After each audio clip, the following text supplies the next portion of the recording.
నాకు కళ్ళు అసలు తెరవరాట్లేదు. ఒళ్ళంతా మొత్తం కరెంటు షాక్ వచ్చినట్టు వచ్చింది. అసలు బాగా తిమ్మిరి వచ్చినట్టు వచ్చి అసలు ఇక బాగా ఏడుపు వస్తుంది, బాగా వణుకొస్తుంది. కింద పడిపోతున్నామో అనిపిస్తుంది, పడిపోవట్లేదు. కళ్ళు తెరవరావట్లేదు. బాగా వణుకొచ్చి బాగా ఏడుపు వచ్చింది. అది నా సాక్ష్యం. దేవుని వాక్యం దీవించి ఆశీర్వదించుకున్నాను. Praise the lord sister. మీకు ఈరోజు వాక్యం ఏ విధంగా అనిపించింది? నాకు వాక్యం బాగా అనిపించింది. నాకు ఆరాధన చేసేటప్పుడు నేను కళ్ళు మూసుకొని ఉన్నప్పుడు నాకు తెలియకుండా నేను అనేకమైన భాషలో మాట్లాడాను. ఎవరో వచ్చి నా పక్కన నడుద్దుగాని రానని అంటూ ఉన్నాడు. నేను ఇక నాకేమీ తెలియలేదు. నేను అలాగే ఆరాధన చేస్తూ ఉన్నాను. నా బాడీ అంతా బాగా నొప్పులుగా బరువుగా అయిపోయి ఉంది. నేను గత 20 సంవత్సరాలు నేను చేతబడితోని నేను చాలా ఇబ్బందులు పడి ఉన్నాను. ఈ 2 సంవత్సరాల నుంచి నేను చర్చికి వెళ్ళినా అంతరాలు వేసుకునే పోయాను. ఈ 2 సంవత్సరాలలో నేను అంతరం లేదు, ఏదీ లేదు. నేను ఆ తాయితలు కట్టుకోకపోతే చనిపోతానని కూడా మా అమ్మ వాళ్ళకి భయపెట్టించారు. అలాంటి స్థితిలో నేను ఈ సంఘానికి వచ్చి ప్రేయర్ చేయించుకొని నేను ఈ సంఘానికి రాబట్టి ఇంత మటుకి దేవుడు నన్ను ముట్టి బాగు చేశాడు. నేను ఇంత మటుకి చాలా మేలులు పొందుకొని ఉన్నాను. నా ఆత్మీయంగా పరిశుద్ధాత్మ దేవుడు నన్ను ఎంతగానో బలపరిచి స్థిరపరిచాడు. తన ఆత్మను కూడా నాకు అభిషేకంగా ఇచ్చాడు. నేను ఎంతో ధన్యత, ఎంతో కృతజ్ఞత స్తుతులు చెల్లిస్తున్నాను దేవుడికి. నాకు ఇంత మంచి పరిశుద్ధాత్మని, ఇంత మంచి బిడ్డని, నాకు సేవకుడిని నాకు అందించినందుకు నేను దేవుడికి వందనాలు చెల్లిస్తున్నాను. దేవునికి మహిమ కలుగును గాక. Praise the lord sister. మీరు ఎక్కడి నుంచి వస్తున్నారో చెప్పగలుగుతారా? మేము అంబర్పేట నుంచి వస్తాం. ఈరోజు మీకు వాక్యం ఏ విధంగా అనిపించింది? వాక్యము మంచిగా అనిపించింది. అంటే దేవునిలో ఇంకా బలపడాలని, దేవుని వాక్యంలో ఇంకా మర్మాలు తెలుసుకున్నాం. మేము ఇక్కడికి రావడం మాకు సంతోషము, ఆశీర్వాదకరంగా మేము వెళ్తున్నాం. ఆశీర్వాదం తీసుకొని వెళ్తున్నాం. Praise the Lord. అందరికీ ప్రైజ్ ది లార్డ్.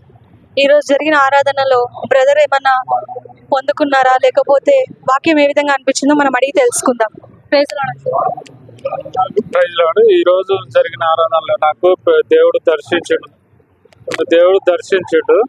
అయితే దేవుడు వచ్చే రాకట్లో సిద్ధపడి ఉండేటట్టుగా నన్ను దేవుడు నేర్పించాడు. సిద్ధపడి ఉండాలి, పరిశుద్ధాత్మ కలిగి ఉండాలని. దేవుడు వచ్చే రాకట విషయంలో పరిశుద్ధాత్మ కలిగి దేవుడు ఎందుకు ఉండాలంటే అట్లా దేవుడు ప్రేమగల దేవుడు, కనికరించే దేవుడు అన్నందుగా నాకు తెలియపరిచినందుకు పాస్టర్ గారి ద్వారా నాకు వాక్యం ద్వారా తెలియపరిచాను. దేవుని నామానికి ఈ విషయంలో నాకు దేవుడు దర్శించినందుకు దేవుని నామానికి వందనాలు. దేవునికి కృతజ్ఞత కలిగి ఉంటాం. అయిపోయింది. అందుకే భార్యనే ఉన్నారు గుదిబండ అన్నారు దేవుడు. హల్లెలూయా. మీరందరూ మీ ఆయన గుదిబండలేనా? అమ్మో సహాయం దేవుడు ఎంత నిజంగా పరలోకం పోయి తీరారు అమ్మా. పరలోకం 2 రోజులు ఇంటికి ఫోన్ చేయకపోతే తాడు దిగిందే. 2 రోజులు దాటి ఫోన్ చేయకపోతే మధు రాలేదనుకో, ఏడ తెచ్చావు? ఎంతసేపు ఏం చెప్పి ఊరు తిరిగి పెళ్ళం ఇది నీకు ఎవరికి? అమ్మ పని మీద ఉన్నానమ్మా అంటే ఆ పని దాన్ని చేసుకోవద్దు, నన్ను ఎందుకు చేసుకుంది? ఎవరు దేన్ని చేసుకోవాలా? పనిని చేసుకోవాలన్న దేవుని స్వీకరణ. దాంతో కూడా ఆ ఊర్లో తిరిగేవాడికి నేను ఎందుకు నీకు? అనంగా ఒక్క దెబ్బకు వస్తానమ్మా గుర్రు పట్టేసుకుని వస్తాడు. ఎందుకని? గుదిబండ దేవుని స్థుతి కలుగునగా. పరిగెత్తడానికి అవకాశము ఎవరన్నమాట. పాప ఎంత ఎండలో పనిచేసినా కానీ అక్కడ హాయికుడు ఇంటికి రావాలంటే గుండె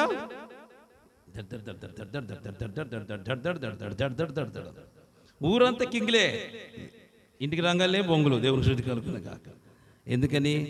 గుదిబండ కాళ్ళకి టాప్ టాప్ టాప్ టాప్, మోకాలు చిప్పలకి కర్ర పెట్టి పటకం కొడుతుంది అన్నమాట.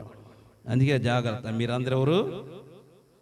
అబ్బా ఎంత సహాయకరం ఆడ చూడలేదమ్మ. నేను నిజంగా నా అనుమానం పెద్ద గుదిబండి మని అనుకోండి దేవుని శృతి కలుగునగా. లేకపోతే ఎన్నిసార్లు పెద్దకు సహాయం అంటుంది. మరి అమ్మా నాకే అమ్మ గుదిబండి అనుకుంటాడు, మీ సహాయం అంటున్నాను. అమ్మా అమ్మ కూడా నాకు గుదిబండే, బయటికి పరిగెత్తకుండా. నిజంగా ఇంట్లోకి వెళ్తే బయటికి పోని కొంపేదప్ప. నాకు ఒకసారి అనిపించింది, అసలు నేను హైదరాబాద్ గుంటూరు ఎందుకు వచ్చా అంట. పాప ఆయనకి బైబిల్ ఎడగ నాకు మూడు వారాలు అయిందమ్మా. ఎవరికి 3 వారాలు ఇక్కడ అనుకుంటా. ఈ వారం రేపు ఎల్లంగాల్ని బైబిల్ తీసుకొస్తా ఉంటా. ఇంటికి వెళ్ళి కారు పెడగలు పైన కిందకి దిగే పర్లేదు. ఇక ఎక్కడికి పైనుంచి కిందకి దిగే పర్లేదు. మళ్ళీ శుక్రవారం శనివారం గుర్తుకొచ్చింది. ఎప్పుడు అరే ఆదివారంగా అరే బైబిల్ మర్చిపోయాను దేవుడు. ఇప్పటికి 4వ వారం అనుకోండి బైబిల్ మర్చిపోయి. అంటే ఎందుకు కారణం ఏంటి? గుదిబండ. బయటికి వెళ్ళకుండా ఏం చేస్తుంది? మోకాలు పటా పటా. ఇంటికి వెళ్తే బయటకు వచ్చే పని లేదు, ఇంట్లో కూర్చోవడమే. ఏముందో ఇంట్లో నాకు అర్థం కాదు. మరి ఆ 2 గోడలు ఏం చేస్తాయో నాకు అర్థం కాదు. 4 ఆ హాలు, ఆ బెడ్రూమ్, ఆ కిచెన్, ఆ బాత్రూమ్ ఏం చేసిద్ది అమ్మా? ఆడే కూర్చుని ఆడు కూర్చుని ఆడే టైం అంతా. అప్పుడు వారం అయిందా? పరిగెత్తడం మన హైదరాబాద్. ఎప్పుడు బస్ ఎక్కంగా గుర్తుకొచ్చింది, అబ్బా బైబిల్ రా. వారం అంతా ఏం చేసి వస్తున్నాను? గుదిబండ. దేవుడి స్తుతి కలుగునగాక. అందుకే అమ్మ కూడా గుదిబండే, మీది కూడా. కానీ మీరు కొంతమంది స్ట్రాంగ్ బండలు ఉన్నాయి, దేవుడి స్తుతి కలుగునగాక. కొంతమంది మెతక బండలు ఉన్నాయి. కొంతమంది చేశారంటే ఆ బండని ఏం చేశారు? కథ రబ్బర్గా మార్చారు కొద్దిగా పరిగెత్తడానికి. ఇంకొంతమంది ఏం చేశారు? స్ట్రాంగ్గా చేశారు, పరిగెత్తని అసలు వాళ్ళు. కానీ ఏలబడతామే దేవుడు. ఇప్పుడు దాకా వాడు చచ్చేదాకా లేదా నువ్వు చచ్చేదాకా దేవుడు స్తుతి కలుగునగాక. అప్పుడు దాకా ఏలబడేవాళ్ళు ఏలబడతామే. అవును ప్రియా దేవుని బిడ్డలారా, మన ఆత్మీయ జీవితంలో కూడా దేవుడు మనకున్న లోపం మనకు తెలియదు. మనకు ఏది లోపం ఉందో తెలియదు. అన్ని బాగానే ఉన్నాను, పరిశుద్ధంగా ఉన్నాను, జాగ్రత్తగా ఉన్నాను, పరిశుద్ధంగా ఉన్నా, ఎంతో పవిత్రంగా నేను మెయింటైన్ చేస్తున్నాను, అన్ని చక్కగా చూసుకుంటున్నాను, అన్ని కూడా జాగ్రత్తగా చేసుకుంటున్నా, నాకు ఏ లోపం లేదనుకుంటావు. కానీ దేవుడికి తెలుసు నీకు ఒకటి కొదువై ఉన్నది. దేవుని స్తుతి కలుగునగాక. నాకు ఒకటి కొదువై ఉన్నది, మీ అందరికి ఒకటి కొదువై ఉన్నది. అది దేవుడు నీకు బయలుపరిచినప్పుడు వెంటనే నేను దాన్ని సరిదిద్దుకొని ఆ కొదువును భర్తీ చేసుకుంటే, దేవుని ఆత్మతో దాన్ని నింపివేస్తే, దేవునికి ఆ స్థలం ఇస్తే, తండ్రికి నీకు కనెక్షన్ కుదిరిద్ది. దేవునికి స్తుతి కలుగునగాక. హల్లెలూయా. తండ్రికి నీకు కనెక్షన్ కుదిరిందంటే ఇక నీ జీవితమే మారిపోద్దిరా. నీ ఆలోచనలు మారిపోతాయి, నీ తలంపులు మారిపోతాయి, నీ విధానం మారిపోతుంది, నీ మాట తీరు, నీ నడక మొత్తం కంప్లీట్గా మారిపోతుందిరా. ఎప్పుడో తెలుసా? నీకు ఉన్న ఆ ఒక్క లోపాన్ని తీసేసుకుంటే అన్నీ బాగుంటాయి, ఒకటి మాత్రం కొదువు ఉంటుంది. లేదన్నవాళ్ళు చేతులు పైకెత్తండి, అంత బాగుందన్నవాళ్ళు. చూసా ఎంత యథార్థవంతులో దేవుడు మీకు. ఆయన అంత బాగుందని లోపల చెబుతున్నాడు ఆయన. అమ్మా ఎత్తాడా? నీ తరగతి ఉందని నీ మూడతాం. దేవుని శృతి కలుగును గాక. నేను ప్రార్థన చేస్తాను, బరువు భయంకరమైన బండ రావాలా. దేవుని శృతి కలుగును గాక. ఏ బండది? అసలు మెడవంచిన బండ రావాలా. అప్పుడు కానీ పులుసు ఎనిగిద్ది. ఒక్క గంటన 5ంటికి లేచాడు అనుకో, గంట ముందు లెగిస్తే మధ్యలో ఏలబడుతుంటాడు. ఎందుకు? అమ్మో చాలా లేట్ అయిపోయింది, పెందలాడు లేచాను వాళ్ళగా. దేవుని శృతి కలుగును గాక. ఒక గంట నిద్రపోదాం, ఆ గంట కవర్ చేయాలని చెప్తాడు. ఎట్ట కుదిరిద్దిరా? ఒక గంట తగ్గితే చచ్చిపోతామా నిద్ర? అమ్మా చచ్చిపోతామా? ఒకసారి పాపం బన్నీ ఫస్ట్ ఎగ్జామ్ అని పోయాడు. ఫస్ట్ డే ఎగ్జామ్ కదా, 5ంటికి లేచిపోయాడంట. ఎక్కడికి? 9 గంటలకు సెంటర్ అయితే 10 గంటల ఎగ్జామ్ అయితే 6ంటికల్లా దేవుని ముఖం గుర్తా కూర్చున్నాడు. అక్కడ సెంటర్ దగ్గర వాడు ఎప్పుడు గేటు తిస్తాడని చూస్తా కూర్చున్నాడు. ఎదురు చూసి అలిసిపోయి ఆ ఎగ్జామ్ రాత్రి నిద్రపోయాడు. దేవుని శృతి కలుగును గాక. ఏడా ఒక అరగంట నిద్రపోయి మళ్ళీ లేచి అప్పుడు రాత్రంట. ఎట్ట పోసవుతారు? దేవుని శృతి కలుగును గాక. నిద్ర అయినను టెన్షన్ చేయాలి. టెన్షన్ ఉన్నవాడు 5ంటికి పోయినాను, ఆ పని అయిపోయిన దాకా నిద్ర పట్టకూడదు. దేవునికి స్తుతి కలుగును గాక. ఇది నేను ఏదన్నా చెయ్యాలనుకుంటే అది అయిందాక నిద్ర పడదు, ఆ పని అయిందాక నిద్ర పడదు. అది 2అవని 3అవని. ఒకసారి ఇట్లా ఎడిటింగ్ నేర్చుకోవాలని, నాకు ఎడిటింగ్ ఏం తెలియదు అసలు. వాళ్ళని అడుగుతుంటే ప్రతిసారి ఒక్కొక్క దానికి 1000 రూపాయలు 1500 తీసుకుంటున్నారు. అరే ఈ చిన్న మొక్క పెట్టడే ఏం పెడతారని పొద్దుగా ఎన్ని చదువుతా పాస్ గారండి వాళ్ళు. ఈ లాభం లేదురా, ఈ డబ్బులు చాలా ఖర్చు అవుతున్నాయి, నెలకి వీళ్ళకి 30,000 అవుతున్నాయి, ఎట్ట చేసుకున్నా కానీ నేనేదో కష్టపడితే పై సరిపోద్ది, నేర్చుకోవచ్చు అని చెప్పేసి ఒకసారి కూర్చుంటే 4 రోజులు ఆ కుర్చీ నుంచి పైకి లేవాల. 4 రోజులు కుర్చీ మీద పైకి లాగాలి. ఆ కుర్చీలు అంతే పుడుకున్నాను కానీ లేచి నడుము మాత్రం వాల్చలా. అది వచ్చిన దాకా దాని మీద కూర్చున్నా. అది కంప్లీట్ వచ్చిన తర్వాత అప్పుడు సిస్టమ్ అయిపోయినారు. దేవుని స్తుతి కలుగును గాక. అంటే ఒక పని అయిపోవాలంటే అది కంపల్సరిగా కంప్లీట్ అవ్వాలి, నిద్ర పట్టదు.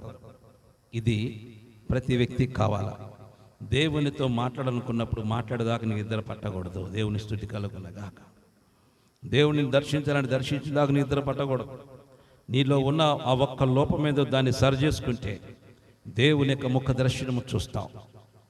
ఆ ఒక్క లోపాన్ని నువ్వు సరి చేసుకుంటే దేవుని యొక్క ముఖ దర్శనాన్ని చూస్తావు. ఆ ఒక్క లోపం నీకున్నది ఒకటి కొదువై ఉన్నది, మనందరికి ఒకటి కొదువై ఉన్నది. దాన్ని తీసేయి, ఆ కొదువైన దాన్ని తీసేసేయి. అప్పుడేమైంది? దేవుని ప్రేమ నీ మీద ప్రకాశించింది. దేవుని స్తుతి కలుగును గాక. హల్లెలూయా. కొదువై ఉన్నది తీసేయి, ఆ ఒక్క లోపాన్ని తీసి పక్కన పెట్టేయి. దేవుడు గొప్ప కార్యములు చేస్తాడు. ఆయన గొప్ప ఆశ్చర్యమైన కార్యాలు చేస్తారు తండ్రి. ఏది కూడా మనకు కొదువై ఉండదురా. దేవుని దీవెనల ఆశీర్వాదాలన్నీ మన వెంట గిరా గిరా గిరగిరా తిరుగుతూనే ఉంటాయి. దేవుని స్తుతి కలుగును గాక. హల్లెలూయా. నువ్వు తీసుకోవటమే లేటు. అందుకేం చేయాలా? అతనికి చెప్తున్నా, నీకు ఒకటి కొదువైనది. ఏమిటంటే నీవే అత్యాశ కలిగి ఉన్నావు. అత్యాశ కలిగిన వారు దేవుని యొక్క ముఖ దర్శనము చూడలేరు. దేవుడంటే ఆశ కలిగిన వారే దేవుని ముఖ దర్శనము చూస్తారు. ప్రభువుని వెంబడించడం అంటే మొత్తం వదిలేసి వెంబడించడం కాదు, దాని మీద ఉన్న ఆశను వదిలేసి వెంబడించడం. అబ్రహాము దేవుని వెంబడించాడు, తనకున్న సమస్తాన్ని వదిలివేశాడు, వెంబడించాడు. ఎలియాజరు వచ్చాడు, బానిసగా పరుగు పరుగున వచ్చి అబ్రహాము దగ్గరికి వస్తే అబ్రహాము దగ్గర ఉన్న డబ్బుని తీసి అతను ముక్కు ముఖం తెలియని వ్యక్తికి అతను బదులుగా ఇచ్చివేసి, అనగా ధనం మీద ఆశ లేదు అతనికి. నువ్వు నేనైతే ఎవడో బానిస వచ్చి పడ్డాడు, నీ ఇంటి మీద పడ్డాడనుకో, నువ్వేం చేస్తావు? శత్రువుకి అప్పకిచ్చి తీసుకెళ్ళిపో అంటావు. కానీ అబ్రహాం అట్లా కాదు. వెంటనే తనకున్న ధనం తీసి ఆ బానిసకి విచ్చేసి, ఆ బానిసగా అనుకున్న వారికి యజమానులకి ఇచ్చేసి ఎలియాజరుని విడిపించాడు. దేవునికి స్తుతి కలుగును గాక. విడిపించి మరలా ఏం చెబుతున్నాడు తెలుసా? ఎలియాజరు, అయ్యా నువ్వు నన్ను వాళ్ళ దగ్గర నుంచి విడిపించావు, ఇప్పుడు నేను నీకు బానిసనంటే అబ్రహాం అన్నాడు తెలుసా, నీవు నాకు బానిసవు కావు, నీవు స్వతంత్రుడివి, నీ ఇష్టం వచ్చినాడు వెళ్ళమన్నాడు. దేవునికి స్తుతి కలుగును గాక. అంటే అర్థం ఏంటి? అతడికి ధనం మీద ఆశ లేదు. ఆశ లేదు కాబట్టి విస్తారమైన ధనం వచ్చి అబ్రహాం నెత్తిన పడుతుంది. దేవుని స్తుతి కలుగును గాక. ఆశ కలిగింది నీకు దొరకదు. ప్రభువు మీద ఆశ కలిగి ఉంటే సమస్తము నీకు దొరుకుతుంది. దేవునికి స్తుతి కలుగును గాక. అబ్రహాం ఆశపడలేదు, అందుకే దేవుడు అన్నీ ఇచ్చాడు ఆయనకి. దేవుని మీద ఆశ ఒకటే. ప్రభు పిలిచిన ఆ మాట మీద ఆశపడ్డాడు. పిలిచిన పలికిన పలుకు, ఆ సౌండ్ ఎంత స్పష్టంగా మాట్లాడుతున్నాడో, అది ఆకాశం నుంచి వస్తుందో తెలియదు, భూమి గాలిలోంచి వస్తుందో తెలియదు, భూమి నుంచి వస్తుందో తెలియదు. మొత్తానికి ఒక స్వరం మాత్రం వింటున్నాడు. ఆ స్వరాన్ని నమ్ముకున్నాడు, ఆ స్వరాన్ని వెంబడించాడు, ఆ స్వరం మీదే ఆధారపడ్డాడు. ఆ స్వరమే మన ప్రభు అయిన యేసుక్రీస్తు. దేవునికి స్తుతి కలుగును గాక. యేసుక్రీస్తు మీద ఆధారపడ్డాడు. ఆధారపడినందుకు ఆయన తన ధనం మీద ఆధారపడాలా, తన జనాంగం మీద ఆధారపడాలా, తన బలంగం మీద ఆధారపడలేదు, కానీ దేవుడి మీద ఆధారపడ్డాడు. ఆయనే తన బలముగా వచ్చాడు. దేవునికి స్తుతి కలుగును గాక. ఆయనే తన జనాంగముగా వచ్చాడు. దేవుడే అబ్రహాముకు జనాంగముగా వచ్చాడు. దేవునికి స్తుతి కలుగును గాక. హల్లెలూయా. మనం ఏం చేస్తాం? మన జనాంగం మీద, మన బలగం మీద, మనకున్న ధనం మీద, మనకున్న ఇళ్ళు మీద, మనకిద్ద పొలాల మీద, మనం సంపాదించిన సంపద మీద, వాటి మీదనే దృష్టి తప్ప దేవుడి మీద ఆనుకోవటం మాత్రం మనకు శాత కాదు. నువ్వు దేవుని మీద ఆదుకుంటే ఇవన్నీ నీ మీదకి వచ్చి పడతాయి. దేవుని స్తుతి కలుగును గాక. నువ్వు వాళ్ళ మీద ఆనుకున్నంత వరకు అవి నీకు దొరకవు, నీకు దూరంగా వెళ్ళిపోతాయి. ప్రభువు మీద ఆనుకుంటే అవన్నీ నీకు దగ్గరవుతాయి. దేవుని స్తుతి కలుగును గాక. ముందు అది చెయ్యాలా. అది ఎవరైతే చేయగలుగుతారో అప్పుడు దేవుడు వారి మీద బహుబలమైన కార్యాలు చేయటం ప్రారంభిస్తాడు. అందుకంటే నీకు ఒకటి కొదువుగా ఉన్నది, నీకున్న ధనము అమ్మివేసి పేదలకిచ్చి నన్ను వెంబడించు. ఆ మాటకు చాలా బాధ కలిగి ప్రభువుని విడిచిపెట్టాడు, కానీ ధనం మీద ఆశ మాత్రం విడిచిపెట్టలా. దేవునికి మహిమ కలుగును గాక. హల్లెలూయా. మనం కూడా అంతే. ఇటువంటి యవన పరిస్థితుల్లో మనం కూడా ఉన్నాం, యవనస్తులాగా మనం కూడా ఉన్నాం. దాని మీద ఉన్న ఆశ దేని మీద ఉండదు మనకి. అమ్మా డబ్బులు అయితే ఎట్ట బతకాలరా? ఏసే బతకలేదా? శిష్యులు బతకలేదా? వాళ్ళు డబ్బు ఉపయోగించడం లేదా? బతకలేదా? అబ్రహాం బతకలేదా? ఇస్సాకు యాకోబు బతకలేదా? అందరు డబ్బు మీద బతికారు, కానీ డబ్బు మీద ఆనుకోలా. దేవునికి స్తుతి కలుగునగాక. ఎవరి మీద ఆనుకున్నారు? దేవుని మీద ఆధారపడ్డారు. అందుకే ఇవన్నీ కుక్కలుగా వచ్చి పడ్డాయి. దేవుని స్తుతి కలుగునగాక. యాకోబు తన మామ దగ్గరికి పోయాడు. ఎవరి మీద ఆధారపడ్డారు? మామ మీద ఆధారపడ్డా? అమ్మా, తను చేసుకోబోయే భార్య మీద ఆధారపడ్డా? ఎవరి మీద? దేవుని మీద ఆధారపడ్డాడు. దేవుని మీద ఆధారపడ్డాడు. ఆ దేవుని మీద ఆధారపడి బ్రతికాడు. అందుకే అతను పట్టుకున్నంత బంగారం అయిపోయింది. దేవుని స్తుతి కలుగునగాక. ఏది పట్టుకుంటే అది బంగారమే. మనం ఏది పట్టుకుంటే అది ఏమైపోద్ది? ఏమంటారు దాన్ని? మఠాష్. దేవుని స్తుతి కలుగునగాక. మనం పట్టుకుని ఏమైంది? బంగారం కాదు, మఠాష్ అయిపోయింది. బంగారం కానే కాదు. ఎందుకని? నువ్వు దాని మీద ఆధారపడ్డావు కాబట్టి. నువ్వు ప్రభు మీద ఆధారపడితే దేవుని యొక్క ముఖ దర్శనం చూస్తావు. నీవు దేవుని మీద ఆధారపడ్డప్పుడు నిన్ను ఆయన మోస్తాడు. దేవుని స్తుతి కలుగునగాక. నీకు ఒకటి కొదువై ఉన్నది, దాన్ని మార్చుకో. మనకొకటి కొదువై ఉన్నది, దాన్ని మార్చుకో. అది దేవునికి ఇష్టం లేనిది, దాన్ని వదిలివేయి. మనమేం చేస్తాం? దేవునికి ఇష్టం లేని దాన్నే పట్టుకుంటాం, మిగతా మొత్తం వదిలేస్తాం. అక్కడే ఆత్మీయ అభివృద్ధి అనేది దొరకదు. దేవునికి ఇష్టం లేదు ఏదో దాన్ని తీసేయాలంతే. దేవుని స్తుతి కలుగునగాక. భర్తకి ఇష్టం లేని దాన్ని తీస్తే ఉంటా, లేకపోతే కాదంటే ఏమైంది పరిస్థితి? అమ్మా, ఏమైంది పరిస్థితి? గందరగోళమే. అయిదా అవదా? నువ్వు నీళ్ళు ఇచ్చినా ఏంది? నీళ్ళు పనికిమా నీళ్ళు ఇచ్చిరేస్తాడు. దేవుడు స్థితి కలుగునగాక. ఎందుకని?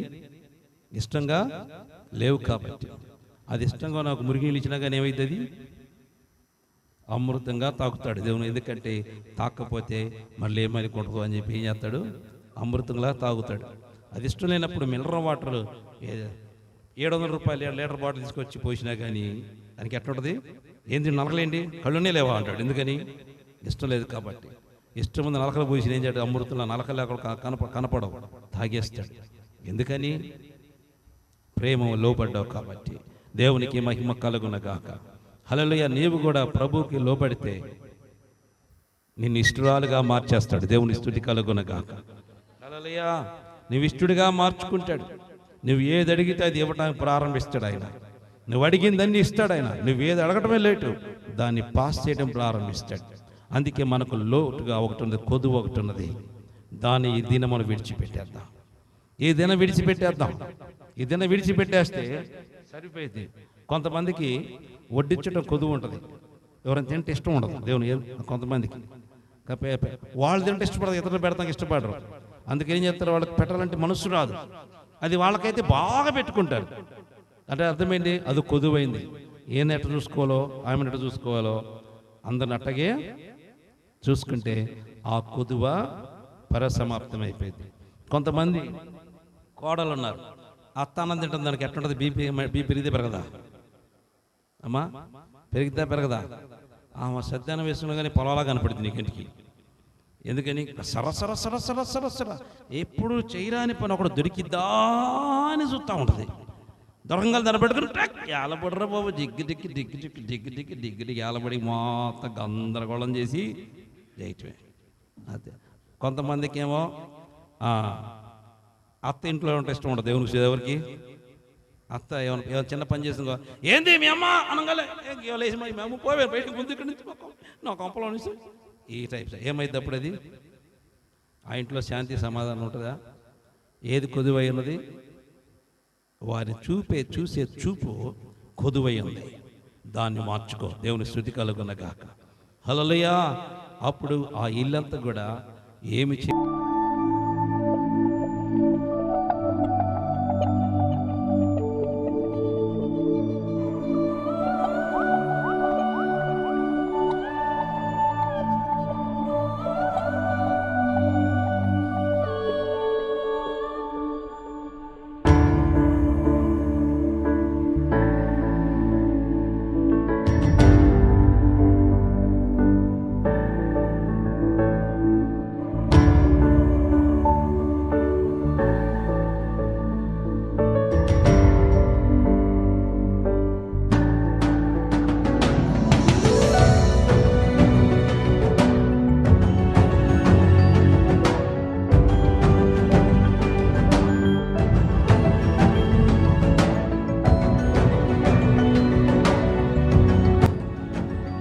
Praise lord. ప్రియా దేవుని బిడ్డలారా, ఈ ప్రాంతం కోసం మీరు ప్రార్థన చేయండి.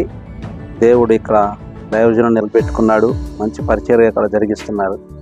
దేవుడు ఇక్కడ మంచి వాతావరణ ప్రభు అనుగ్రహించలాగిన ఈ ప్రాంతంలో ఉన్న ప్రజలు నిమ్మలపాలెంలో ఈ యొక్క గ్రామం ఉంది, ఇక్కడ ఉంది ఏజెన్సీ ఏరియా. ఈ ప్రాంతంలో జరుగుతున్న పరిచర్య మా దేవుడు మహిమకరంగా జరిగించలాగిన దాసుని నిలబెట్టుకున్నాడు దేవుడు. అయ్యగారు ఇక్కడ సేవ చేస్తున్నారు, ఆయన కోసం మీరు ప్రార్థన చేయండి. జాన్ రాజు గారు ఇక్కడ మన పరిచయం చేస్తున్నారు ఈ ప్రాంతంలో నిమ్మలపాలెంలో, కనుక వారి కోసం ప్రార్థన చేయండి. మేమందరం కలిసి ఈ ప్రాంతంలో పరిచయం చేస్తున్నాం. దేవుడు తన దాసుని నిలబెట్టారు, తన కుటుంబాన్ని దేవుడు బహుగా దీవించి ఆశ్రయించలాగా ఈ ప్రార్థనలో జ్ఞాపకం చేసుకోండి. దేవుడు మనం దీవించను గాక. బాగా ప్రార్థన చేయండి అమ్మా. ఆటంకము లేకుండా దేవుడు అద్భుతంగా ఈ మందిరం కట్టబడలాగిన మీరు కూడా గ్రామస్తులతో చక్కగా సహవాసం కలిగి ఉండలాగిన ప్రార్థన చేయండి. మేస్త్రి గారా? ఓకే, మై ప్రైజ్ లాడయ్యా. Praise lord. ఓకే, ఏదైనా మనకి సేవే గానీ నష్టం ఏముండదు. ఓకేనన్న, దేవుని మహిమ కలుగున గాక. జానరాజు గారు ప్రాంతంలో జానరాజు గారు అయ్యగారు ఇక్కడ నిలబెట్టినాడు ఏజెన్సీ ప్రాంతంలో. ఈ యొక్క మహిమకరమైన మందిరం ఇక్కడ కట్టబోయి దాసుడు ఈ పని ఇక్కడ పనిచేస్తున్నారు, కనుక వీరి కోసం మనందరం ప్రార్థన చేద్దాం. Praise the Lord. ప్రార్థన చేసుకుందాం. ప్రియా దేవుని బిడ్డలారా, దేవుని యొక్క మహాకృపను బట్టి రంపచోడవరం మండలం మారేడుమర్రి దగ్గర రంపచోడవరం మండలంలో దేవుడు నిమ్మలపాలెంలో ఇక్కడ మందిరము నిర్మించడానికి దేవుడు కృప చూపించినాడు. ఈ యొక్క మందిరము కట్టబడుతున్న యొక్క మందిరము కంప్లీట్ అవడానికి ప్రభు కృప చూపులాగా అందరూ రెండు చేతులు ఆకాశం వైపు ఎత్తి ప్రభుకి స్తోత్రం చెల్లిద్దాం. Glory to God. Hallelujah, hallelujah, hallelujah, hallelujah, hallelujah, hallelujah, hallelujah, hallelujah, hallelujah, hallelujah. స్తుతి కలుగును గాక, స్తుతి కలుగును గాక, స్తుతి కలుగును గాక. కృపగల తండ్రి, దయగల దేవం, నీకే వందనాలు, స్తుతులు, స్తోత్రాలు, స్తోత్రాలు, స్తోత్రాలు, స్తోత్రాలు, స్తోత్రాలు, స్తోత్రాలు ప్రభువా. తండ్రి, రంపచోడవరంలో ప్రభువా కట్టబడుతున్న మందిరం కట్టబోతున్న మందిరం కోసం ప్రార్థన చేస్తున్నాం ప్రభువా. మీ కృపా సన్నిధి తోడుగా ఉంచండి, మీ దయతో నింపండి, కనికృపతో నింపండి ప్రభువా. నీకే స్తోత్రం, స్తోత్రం, స్తోత్రం, స్తోత్రం, స్తోత్రం, స్తోత్రం. మరొకరు ప్రార్థన చేయండి, మరొక ప్రార్థన. పరిశుద్ధుడా,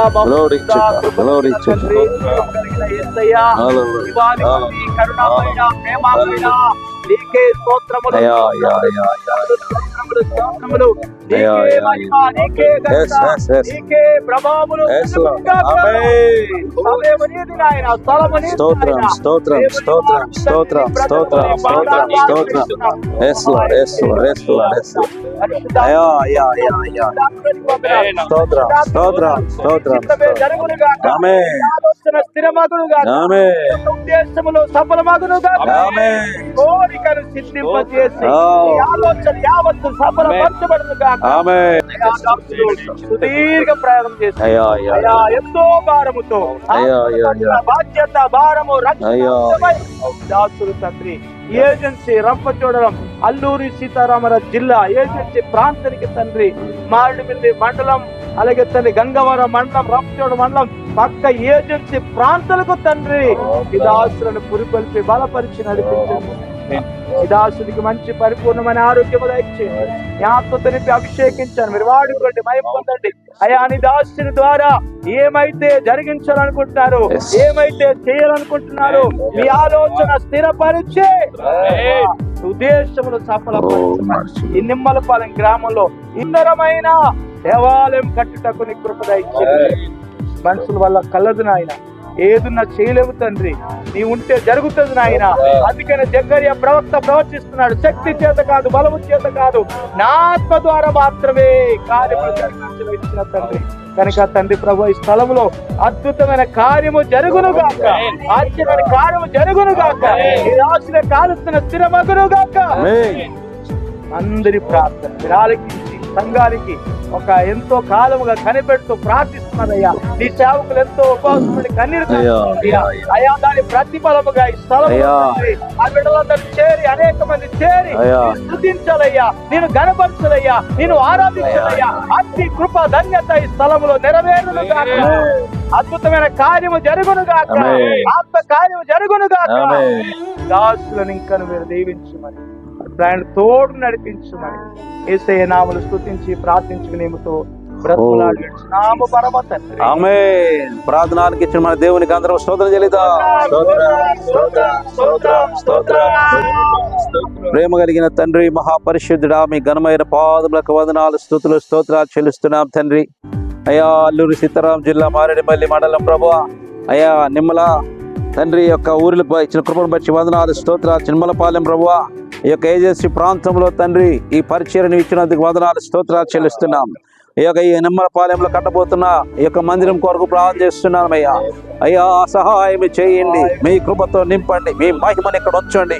అలనాడు సొలొమోను మందిరం కట్టబడినప్పుడు ఎటువంటి మహిమతో దిగి వచ్చినావో, ఈ యొక్క మందిర ప్రతిష్ఠ దినమున అదే మహిమతో ఇక్కడ దిగి వచ్చును గాక. ప్రతి ఆటంకంలో లయపరుస్తున్నానయ్యా, మీ సన్నిధి తోడుగా ఉంచుడు ప్రభువా. అద్భుతముగా ఈ మందిరం యేసు నామములో కట్టబడును గాక. దీనికి కావలసిన ప్రతి అవసరతలు ప్రభువా మీ నామములో తీర్చండి అయ్యా. మీ కృపతో నింపమని మీ సన్నిధిలో ప్రార్థన చేస్తున్నాం. మీ దయతో నింపండి, మీ కనికరముతో నింపండి, బలపరచు ప్రభువా, స్థిరపరచు తండ్రి. మీకే వందనాలు, స్తోత్రాలు చెల్లిస్తున్నాం. దర్శించు ప్రభువా, మీ కృపతో నింపమని మీ సన్నిధిలో ప్రార్థన చేస్తున్నాను. ఈ యొక్క మందిరం ఆదిరుడు అంతవరకు మీ నామమును మహిమకరంగా కట్టబడును గాక. ప్రతి దురాత్మ సంబంధమైన కార్యములు యేసు నామములో లయమైపోయి కాలిపోనుగాక. ప్రతి ఆటంకంలో లయమైపోయి కాలిపోనుగాక. అద్భుతముగా మందిరం కట్టబడి గ్రామస్తులందరికీ జ్ఞాపకం చేసుకోండి తండ్రి. ప్రతి ఒక్కరికి మంచి మనసు అనుగ్రహించండి. వ్యతిరేకత యేసు నామములో పాతాళంలో తక్కబడునుగాక. మీ రక్తముతో ముద్రిస్తున్నానయ్యా, కనికరించి బలపరచమని. అయ్యా మందిరం యొక్క నిమ్మలపాలెంలో కట్టబడుతున్న మందిరము ప్రభువా, ఏజెన్సీలో ప్రాంతం అడిగి ప్రాంతంలో కట్టబడుతున్న ఈ మందిరము నీ బిడ్డలకు మహిమకరంగా ఆశ్చర్యకరంగా మార్చమని తండ్రి. అనేక దినముల ప్రభువా మందిరం లేక బాధపడుతున్న నీ బిడ్డలకు మంచి మందిరం కట్టడానికి మీ కృప అనుగ్రహించమని, అన్ని విషయాల ద్వారములు తెరిచి ప్రభువా మీ కృపను బలపరచమని నీ బిడ్డలు దీవిస్తూ ఆశీర్వదిస్తూ యేసునామములో ప్రార్థించి అడిగి వేడుకుంటున్నాను పరమ తండ్రి. ఆమేన్. యేసు రక్తమే చేయి, ప్రవేశ రక్తమే చేయి, ప్రవేశనామ సంపూర్ణ విజయం కలుగునగాక. ఆమేన్, ఆమేన్, ఆమేన్. ప్రైజ్ లార్డ్ అమ్మా. Praise. Address pastor P Anil Kumar, Netaji colony, road number 9, Hayath Nagar, Hyderabad, Rangareddy జిల్లా. మరొకసారి pastor P Anil Kumar, Netaji colony, road number 9, Hayath Nagar, Hyderabad, Rangareddy జిల్లా. దేవుడు మిమ్మల్ని మెండుగా దీవించి ఆశీర్వదించుగాక. మీకైనా ప్రార్థన అవసరం ఉండేలా నేడే మిమ్మల్ని సంప్రదించి దైవ ఆశీర్వాదాలు పొందండి. దేవుడు మిమ్మల్ని మెండుగా దీవించి ఆశీర్వదించుగాక. ఆమేన్.